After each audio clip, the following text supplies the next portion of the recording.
इस टेबल को देखिए कि कितनी डिस्ट्रक्शंस हुई थी जब यूएस ने इराक को इन्वेड किया था एंड कितना पैसा स्पेंड किया था यूएस ने, जबकि ये एक अननेसेसरी वॉर था, यानी जिस वॉर की जरूरत ही नहीं थी। वीडियो के एंड में ही आप खुद ये समझेंगे कि सच में ये एक पॉलिटिकल एजेंडा था एंड कुछ नहीं, एंड कैसे सोल्जर जो इन्वेड कर रहे थे इराक को, लास्ट में वो खुद रिग्रेट करते हैं एंड एक सोल्जर तो इवन खुद को ही असली टेररिस्ट कहता है।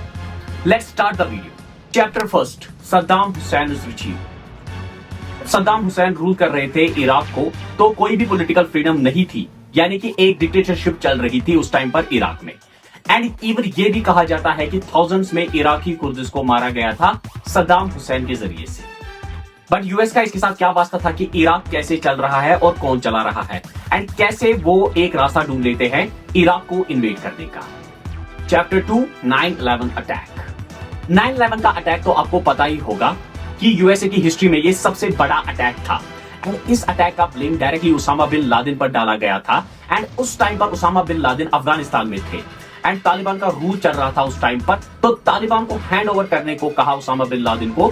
तो तालिबान ने ये सुनकर यूएसए से सबूत मांगा कि 9/11 में उसामा बिन लादेन का अटैक है, इसका आप हमें सबूत दीजिए। तो पहली बात यहाँ पर ये आ रही है कि अगर यूएसए के पास सबूत थे तो सबूत देने से क्यों मना कर रहे थे। दूसरी बात, जो लोग एस्केप कर गए थे अटैक के टाइम पर, उनका स्टेटमेंट आप सुनिए। In the lobby, and as we were coming out, we passed the lobby. There was no lobby, so I believe the bomb hit the lobby first.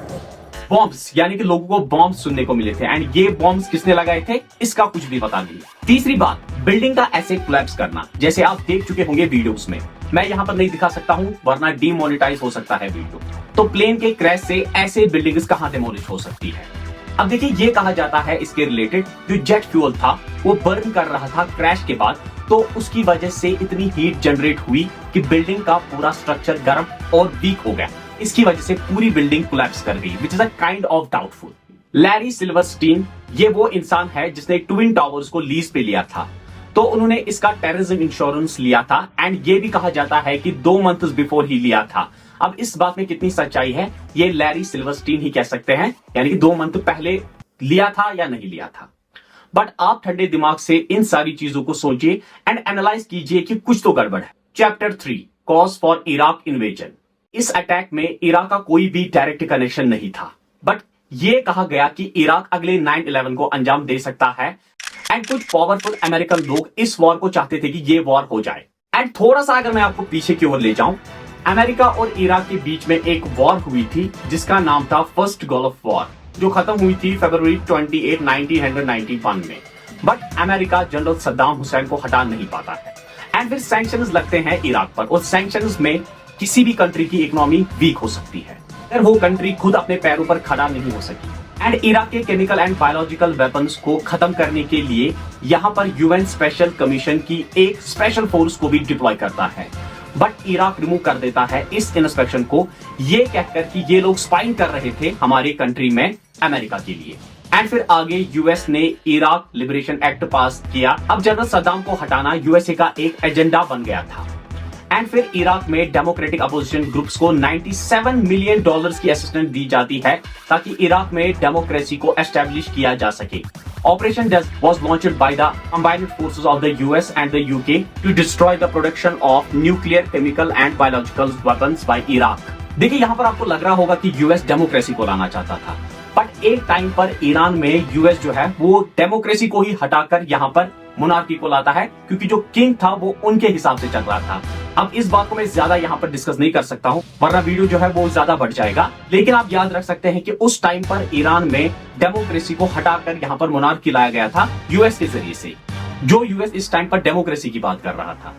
अब चलिए let's get back to the topic. अब जैसा कि मैं पहले ही कह चुका हूँ कि 9/11 का ब्लेम डायरेक्टली इराक पर नहीं डाला जा सकता था, तो ग्राउंड वर्क तैयार किया गया इस इन्वेजन का।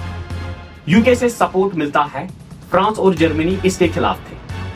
अब एक लंबी डिबेट के बाद यूएनएससी एक रेजोल्यूशन 1441 पास करते हुए इराक में इंस्पेक्शन को वापस शुरू करने की बात करता है। अब जनरल सद्दाम एक्सेप्ट करते हैं इस इंस्पेक्शन को एंड कोई भी सबूत नहीं मिलता है वेपन्स ऑफ मास डिस्ट्रक्शन का, यानी कि अमेरिका को कोई भी वेपन ऑफ मास डिस्ट्रक्शन मिला ही नहीं इराक में। बट फिर भी अक्टूबर 2002 में यूएस कांग्रेस प्रेसिडेंट बुश को इराक के ऊपर अटैक करने की पावर दे देता है।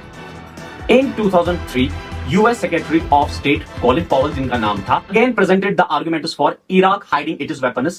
साथ ही में इराक अल-कायदा के लिंकेजेस के आर्गुमेंट्स भी प्रेजेंट करते हैं।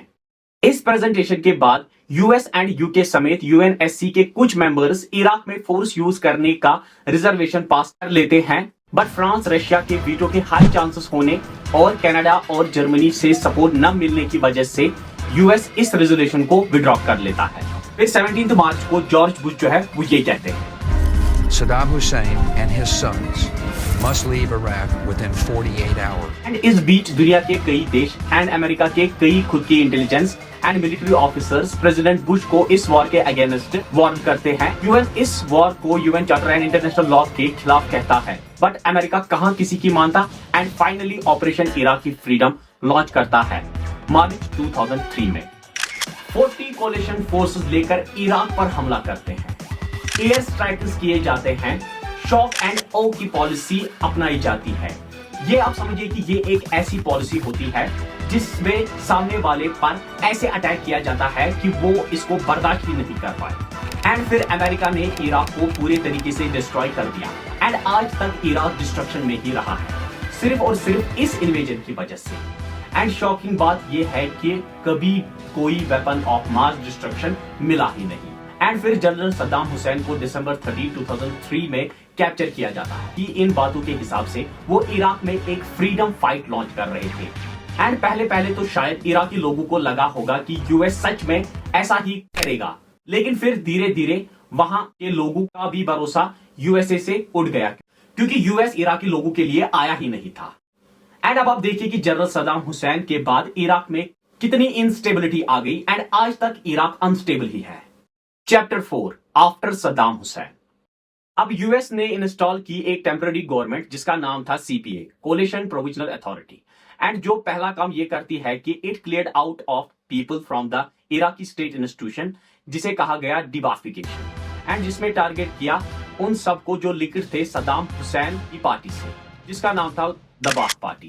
बट बेसिकली ये तो हर कोई था जो कंट्री को रन कर रहा था। तो पहला ही काम आप देखिए कि कितना घटिया था, क्योंकि सारी की सारी नॉर्मल फंक्शन जो गवर्नमेंट की थी वो रुक गई थी एंड बहुत सारे लोगों को जॉब से निकाल दिया गया।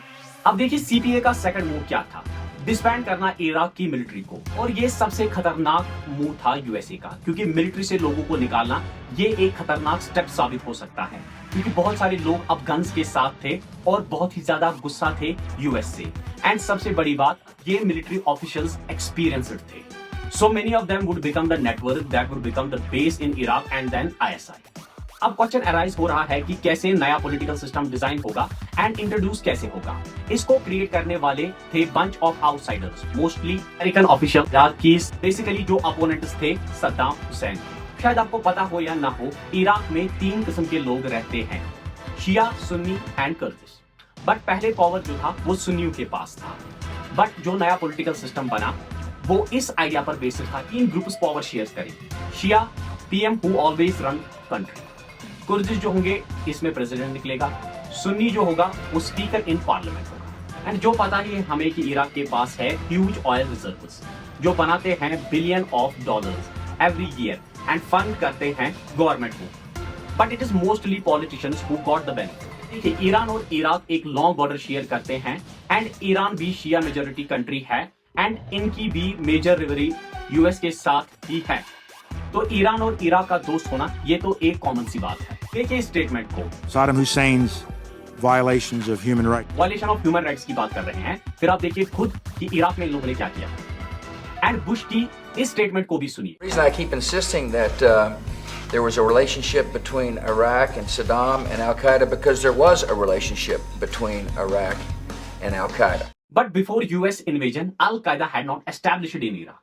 इन्वेजन जब किया गया इराक पर तो वो स्मॉल आइसोलेटेड ऑर्गेनाइजेशन एक जेन्युइन ग्लोबल नेटवर्क में बदल गया, जो इवेंचुअली बन गया आईएसआई और आईएसएल। ओबामा की इस स्टेटमेंट को भी जरा सुनिए कि वो कहते हैं कि यूएस की इन्वेजन से ही पैदा हुई थी ISL. Was a direct outgrowth of Al-Qaeda in Iraq that grew out of our invasion, which is an example of unintended consequences. 4,000 American soldiers killed and soldiers calling themselves as terrorists. George Bush with 9% approval had gone to 22% approval. Bush ने जो ये चीजें की थी उससे उनका गिरना तो लाजमी था। बट आज आप देख सकते हैं कि यूएस का जो मिलिट्री पावर है वो डिप्लॉय किया गया है स्मॉल डोजेस में ऑल ओवर द वर्ल्ड। इस बारे में भी मैं एक वीडियो बना चुका हूँ। यूएस मिलिट्री बेसिस कहां कहां पर प्रेजेंट है, आप चाहे तो इस वीडियो के बाद उसको देख सकते हैं। Drone, missiles, air strikes, all these let US to hit target from 1000 of miles away. But इसमें भी सिविलियंस की जान गई है, including American civilians. George Bush की इस स्टेटमेंट को सुनिए कि कैसे अचानक से इराक का नाम लिया। The decision of one man to launch a wholly unjustified and brutal invasion of Iraq. I mean, of Ukraine. Iraq. Anyway. अब आप देख सकते हैं कि इस इन्वेजन के बाद आज तक इराक जो है वो कंप्लीटली डिस्ट्रॉय हो गया है एंड अनस्टेबल भी हो गया है। तो उम्मीद करता हूं कि वीडियो तो आपको अच्छा लगा ही होगा। अगर आपको वीडियो पसंद आया है तो शेयर कीजिए। मिलते हैं अगले वीडियो में, तब तक के लिए आप ख्याल रखिए।